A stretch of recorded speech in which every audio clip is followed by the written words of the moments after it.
కాకినాడ నగరంలో భారత ఎన్నికల సంఘం ఆదేశాల మేరకు జరుగుతున్న స్పెషల్ ఇంటెన్సివ్ రివిజన్ ప్రక్రియ వేగంగా కొనసాగుతోందని ఎన్నికల నమోదు అధికారి కెటి సుధాకర్ తెలిపారు. శనివారం ఆయన విలేకరులతో మాట్లాడుతూ 2002 ఓటరు జాబితాను ప్రస్తుత ఓటరు జాబితాతో అనుసంధానం చేయడంతో పాటు మ్యాపింగ్ డిజిటలైజేషన్ కార్యక్రమాలు నిర్వహిస్తున్నట్లు తెలిపారు. నియోజకవర్గంలో మొత్తం 2,42,514 మంది ఓటర్లు ఉండగా ఇప్పటి వరకు 1,92,125 మంది ఓటర్ల మ్యాపింగ్ డిజిటలైజేషన్ పూర్తయిందన్నారు. ఈ ప్రక్రియ ముగిసే నాటికి ఇది 81% వరకు చేరే అవకాశం ఉందన్నారు. మిగిలిన 50,389 మందిలో ప్రాథమికంగా 24,426 మంది శాశ్వతంగా ఇతర ప్రాంతాలకు వలస వెళ్లినట్లు గుర్తించినట్లు తెలిపారు. అలాగే 7,220 మంది మరణించడం జరిగిందని, 4,079 మంది డూప్లికేట్ ఓటర్లుగా గుర్తించినట్లు పేర్కొన్నారు. ఒక వ్యక్తికి ఒకే ఓటు ఉండాలని, డూప్లికేట్ ఓట్లు కలిగి ఉండడం చట్టరీత్యా నేరమని పేర్కొన్నారు. అలాంటి వారికి 1 సంవత్సరం వరకు జైలు శిక్ష పడే అవకాశం ఉందన్నారు. ఎస్ఐఆర్ సర్వే గడువును జూలై 24 వరకు పొడిగించామని, ఇంకా ఎవరికైనా ఎన్యూమరేషన్ ఫారం అందకపోతే వెంటనే సంబంధిత BLOలను సంప్రదించాలని, ఇప్పటికే ఫారం తీసుకొని తిరిగి ఇవ్వని వారు వెంటనే సమర్పించాలని కోరారు. అలాగే 79 కేసుల్లో ఫారాలు తీసుకున్న తర్వాత తిరిగి వెనక్కి తీసుకోవడం లేదా తిరస్కరించడం జరిగినట్లు గుర్తించామని, వాటిపై BLOలు రాజకీయ పార్టీల ప్రతినిధులతో కలిసి చర్యలు తీసుకుంటామన్నారు.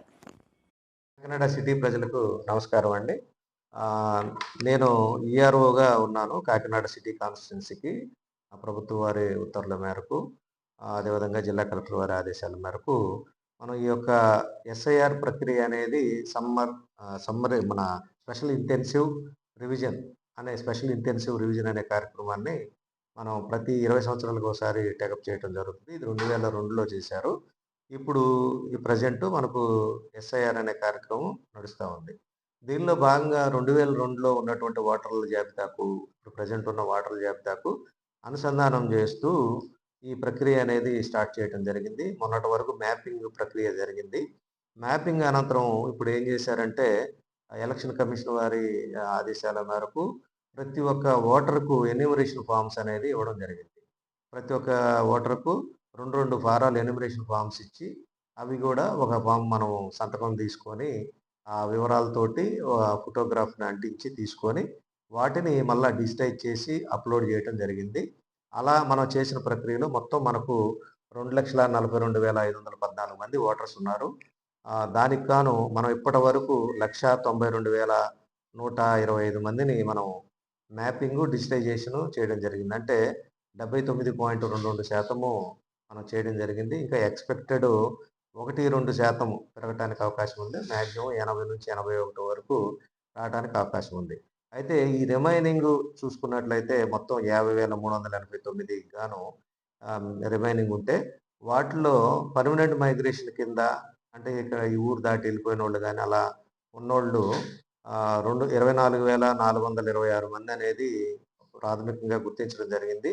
ఇప్పుడు మళ్ళా మనకు ఇది ఏదైతే మనకు లిమిట్, సర్వే లిమిట్ అనేది 24వ తారీఖు దాకా పెంచడం ద్వారా ఇంకా కొన్ని మన దగ్గరికి వస్తూ ఉన్నాయి. వాటిలో మరీ 24,000 రాకపోవచ్చు కానీ 1-2,000 రావడానికి అవకాశం ఉంది. అది ఎవరంటే జాబ్ రీత్యా వెళ్ళిన వాళ్ళు కానీ, ఇక్కడే ఓటు హక్కు ఉంచుకునే విధంగా వాళ్ళు ఇష్టపడేవాళ్ళు కానీ ఉంటే కనుక వాళ్ళని పరిగణలోకి తీసుకోవడం జరుగుతుంది.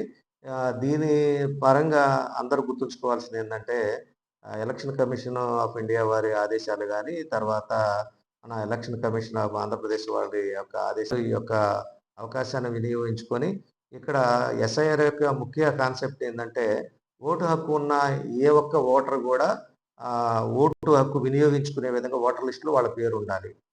ఓటు హక్కు లేని ఎవరు కూడా ఓటర్ లిస్టులో ఉండటానికి వీల్లేదు. అంటే అర్హత కలిగిన వాళ్ళందరూ కూడా ఓటర్ లిస్టులో ఉండాలి. అర్హత లేని వాళ్ళు ఎవరు కూడా ఓటర్ లిస్టులో ఉండకూడదనే కాన్సెప్ట్ మీదనే ఈ ఎస్ఐఆర్ ప్యూరిఫికేషన్ అనేది జరుగుతూ ఉంది. కాబట్టి దీని విషయంలో అందరూ కూడా సహకరించవలసిందే కోరుతా ఉన్నాము. అదేవిధంగా మీడియా పూర్వకంగా కోరేది ఏంటంటే, ఈ వీళ్లకు అవగాహన కనుక పెంచుకొని, మనకు ఏదైతే అన్మ్యాప్డ్ ఉన్నాయో, ఎనామలీస్ అంటే పేర్లు కరెక్షన్స్ ఉన్నాయో అవి కానీ, ఇంకా వాళ్ళు ఇవ్వడానికి ఇష్టపడకుండా వాళ్ళ దగ్గరే పెట్టుకుని ఉన్న ఫారాలు కానీ మనకు కనుక ఇచ్చినట్లయితే, మనం ఇది సక్రమంగా 24వ తారీఖు కంప్లీట్ చేయడానికి చర్యలు తీసుకొనబడుతున్నాయని మీడియా పూర్వకంగా తెలియజేస్తా ఉన్నాం.